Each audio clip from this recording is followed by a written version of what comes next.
2040 সাল। আমার স্বপ্ন পূরণ করেছি। এখন আমি আমার ড্রিম কান্ট্রি সাউথ কোরিয়াতে থাকি। একদিন রাস্তায় হাঁটতে হাঁটতে হঠাৎ তার সাথে দেখা, যাকে আমি এত বছর ধরে ভালোবেসে এসেছি। ছুটে গেলাম তার কাছে, গিয়ে বললাম, আপনি বিজনেস মেম্বার রিনা?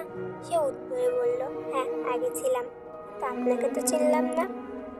আমি দীর্ঘশ্বাস ফেলে বললাম, আমি আর্মি। সে অবাক দৃষ্টিতে আমার দিকে তাকিয়ে বলল, এখনো মনে রেখেছো? হেসে বললাম, কি করে ভুলে যাব আপনাদের। চোখে পানি নিয়ে জিজ্ঞেস করলাম, আমাদের বাকি 6 রাজা কেমন আছে? আরে মুপ্পা, সে আগের মতোই জিনিসপত্র ভাঙে? জিনুপ্পা, সে আগের মতো নিজেকে হ্যান্ডসাম দাবি করে? আচ্ছা, আমাদের সুগা কি সেই আগের মতোই সার্ভিস আছে? যে হোক কি সে আগের মতোই হাসে?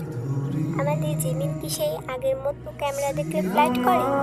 আচ্ছা, জাঙ্কুক কি এখনো সেই আগের মতো নিজেকে প্লেবয় দাবি করে? সে অবাক দৃষ্টিতে তাকিয়ে বলল, এখনো মনে রেখেছো আমাদের কথা? চোখে পানি মুছতে মুছতে বললাম, কি করে ভুলে যাব আপনাদের কথা। দূর থেকে একটি অসম্ভব সুন্দরী মেয়ে দৌড়ে এসে বলল, চলো, আমাদের যেতে হবে। তখন আর বুঝতে বাকি রইল না, এই সেই ভাগ্যবতী মেয়ে যে আমার ভালোবাসার মানুষটাকে পেয়েছে। সে বলল, যেতে হবে।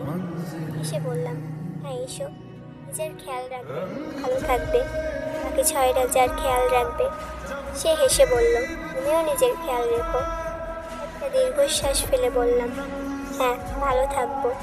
সে চলে যাওয়ার পর খুব ইচ্ছা করছিল দৌড়ে পিছন থেকে জড়িয়ে ধরে বলি, আমি আজও তোমায় খুব ভালোবাসি। কেন নিয়তির কাছে হেরে গেলাম?